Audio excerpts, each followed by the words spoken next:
Well, having been in and out of vineyard churches and leading a vineyard church now for the last 10 years, I would really I love our values, and that's why I'm here, and particularly the value of intimacy with Jesus. And it's part of our roots, it's part of our heritage, it's part of our DNA. We would shed blood over those values. And one of the things I hope we grow in actually is the ability not for just the leaders of our movement to know that particular value of intimacy with Jesus, but for us to incorporate that in developing disciples in our local communities and churches.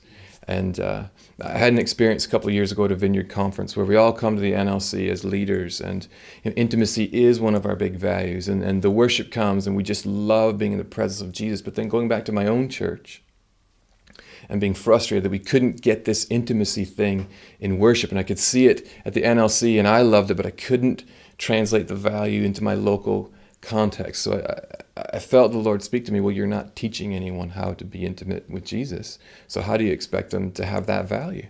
And I just would hope and pray for our movement that we take that to heart and we develop intentional ways and organic ways and systems and courses and everything under the sun to introduce people to Jesus, who's a person we can know and fall in love with, and develop a life with him that they then can give away to other people, that we grow in our capacity to be intimate with Jesus, because that's what brings change. That's what brings transformation, our time with him and in his presence.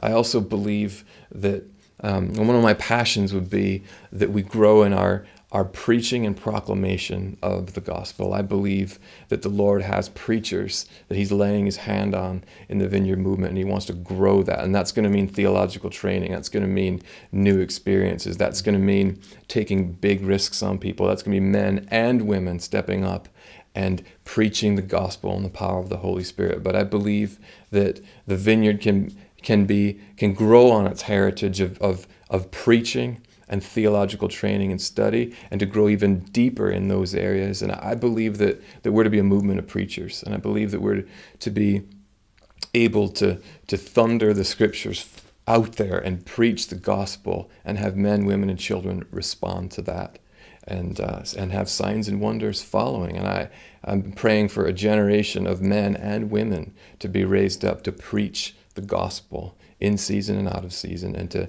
handle the scriptures well, and to be known as a movement that doesn't just go off with Jesus and worship, but we preach the gospel and we know the scriptures, and we not just preach, but we invite people into the kingdom reality that is revealed to us in the scriptures.